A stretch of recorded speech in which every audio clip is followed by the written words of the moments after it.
क्योंकि इस भीमसेन जोशी अस्पताल में मीरा भाईंदर शहर के हज़ारों लोग आते हैं, 500-600 लोग रोज़ यहाँ पे आके ओपीडी में साथ ही अलग अलग डिपार्टमेंट में उनकी सुविधाएं उनको मिलती है। और ठीक है, अस्पताल में थोड़ी कमियां हैं, वो कमियां कैसे दूर होगी इसके लिए मैंने पीडब्ल्यूडी के अधिकारी और बाकी में संबंधित महापालिका प्रशासन सबको बुला के लिया था और उनको जो उनकी मांगे हैं वो मांगों के ऊपर कार्रवाई करने की सूचना दी है। खासकर पीडब्ल्यूडी के लोगों ने मई एंड तक जो कामें प्रलंबित है वो पूरी करने की उन्होंने मुझे आश्वासित किया है। और साथ ही में मैं मेरे विधायक फंड से भी 2 कार्डियक एम्बुलेंस लिया है मैंने, उसका भी लोकार्पण 1-1.5 महीने में मैं कर दूंगा ताकि एम्बुलेंस भी उनको जो चाहिए वो मिल जाएगी।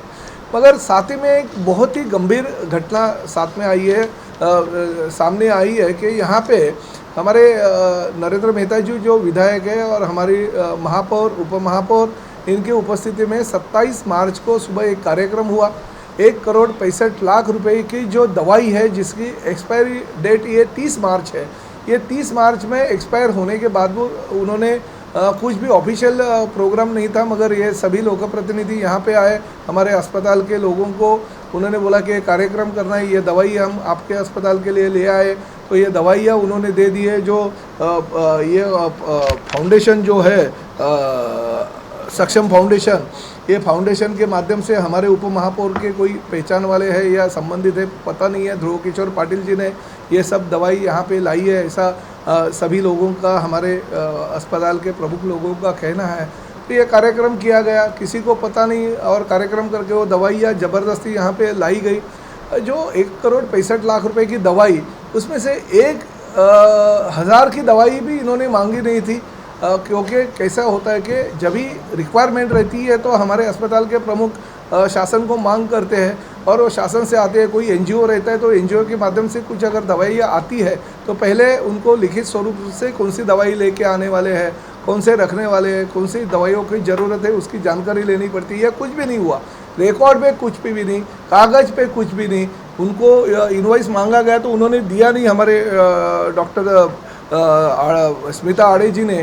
तो ये ज़बरदस्ती घुसखोरी करके अस्पताल में घुसना, एक्सपायरी डेट वाली दवाइयाँ देना, ये कौन से कानून में बैठता है? ये बहुत बड़ा दुर्भाग्य है इस शहर का कि ऐसी लोग इस शहर में हैं।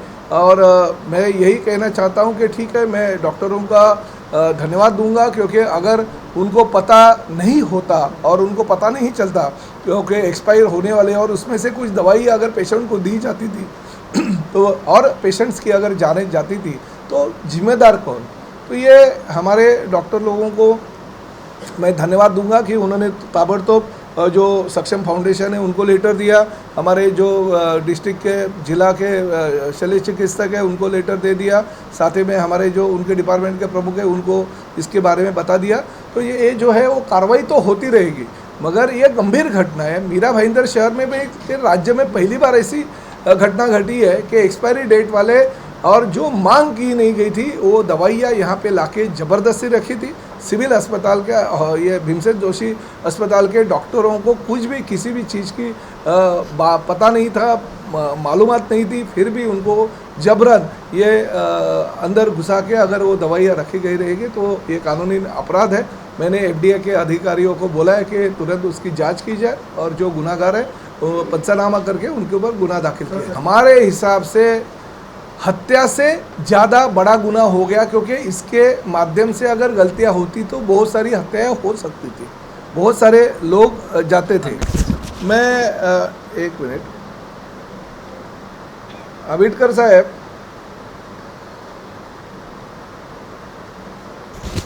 मी आता इकडे मीरा भाईंदरला आपलं पंडित भीमसेन जोशी रुग्णालयामध्ये आलो आहे। काय झालं, 27 तारखेला इथले मीरा भाईंदर शहराची एक सक्षम फाउंडेशन म्हणून आहे, त्या सक्षम फाउंडेशननी 27 मार्चला एक स्थानीय लोकप्रतिनिधींना हाताशी धरून आपल्या डॉक्टरांना भेटीस धरलं आणि 1,65,00,000 रुपयाची औषधं या हॉस्पिटलला जबरदस्ती दिली, जी हॉस्पिटलने कधी मागणीच केली नव्हती।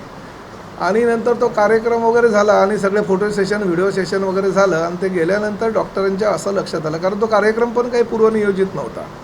नंतर लक्षात आलं की ही औषधं जी आहे ज्याची किंमत 1,65,00,000 आहे ती औषधं पूर्ण 2 दिवसानंतर म्हणजे 30 मार्चला एक्सपायर झाली आणि एक्सपायरी झालेली सगळी औषधं आणून यांच्या ताब्यात दिली. त्यामुळे मी आता FDA च्या लोकांना वगैरे इकडे बोलवलं आहे आणि तो पंचनामा करतो आहे. पंचनामा करून त्या संबंधितांवर गुन्हा दाखल करतो आहे.